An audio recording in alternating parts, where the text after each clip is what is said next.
So for more on this, I want to bring in Valentin Pereda. He is an assistant professor in criminology at the University of Montreal. And Valentin, I gather there are there are a lot of elements to consider when you have this kind of high-profile killing taking place in public, in broad daylight. So can you go through them for us? Well, first of all, thank you for the invitation. And yes, absolutely. As a researcher, one of the topics that has interested me is the visibility of organized crime violence. So in which circumstances do organized crime groups rely on violence that is highly visible, that takes place in public spaces? And what the research tells us thus far is that there are three elements to take into consideration. So the first one is the level of competition amongst rival organized crime groups. The second element is the sophistication or the skill of the organized crime group that is using violence. And then the third element is fear of retaliation by the police. So what elements do you think came into play here?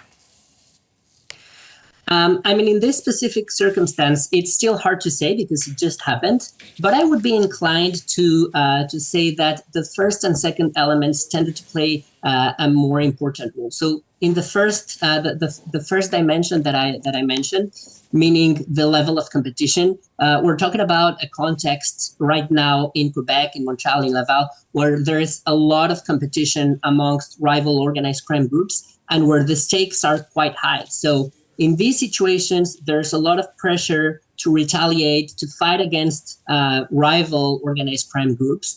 And in some circumstances, the stakes and the potential benefits of eliminating a rival may be very high and lead an organized crime group to decide to hit a rival, even if it takes place, even if the assassination takes place in a public space.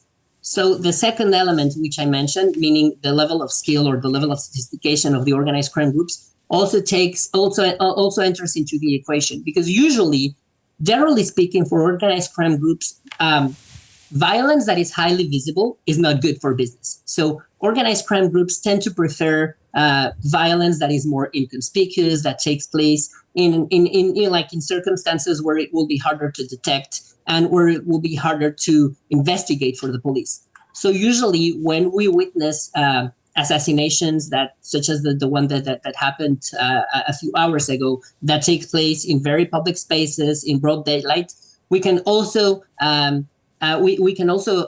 assess that the organized crime group behind the assassination was not a highly sophisticated one, one that had a lot of resources, a lot of skill to prepare this kind of violence in a more meticulous way and to carry out the assassination in a way that would raise less attention from law enforcement and from the media.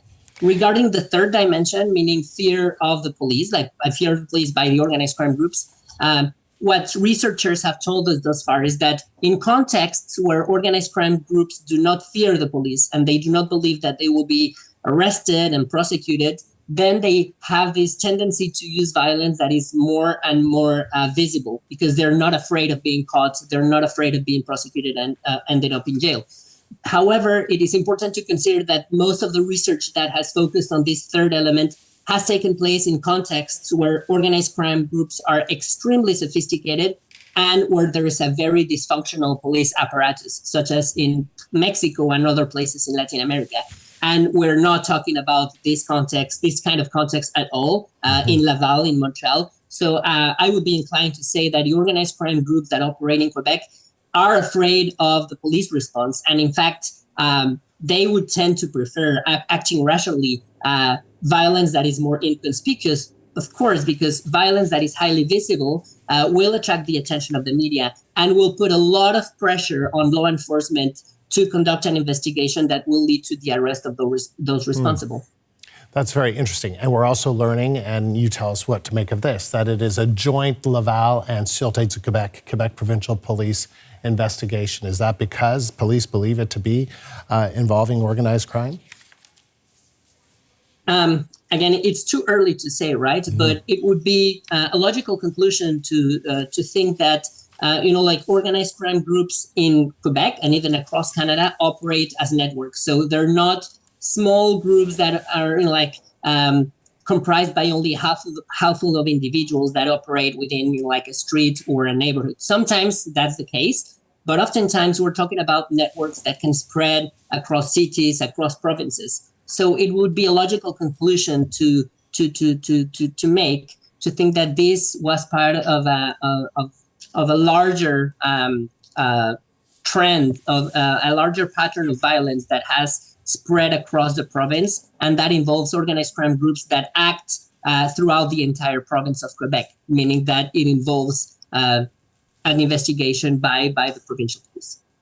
And what could it tell us that it involves someone who, I don't know how you would characterize this individual, but a fairly high-profile leader of an organized crime group, according to police, and what that could mean, and could there be retaliation?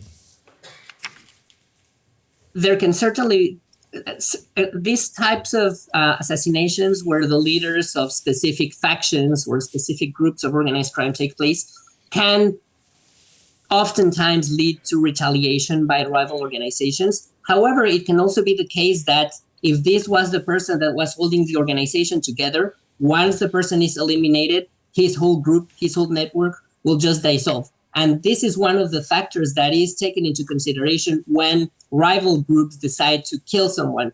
Meaning, if we kill this person, will the whole gang, will the whole group just like disappear? If that's the case, then again, it puts a lot of pressure into the group to actually eliminate the rival, because they know that by killing just one person, they may be eliminating the entire rival faction.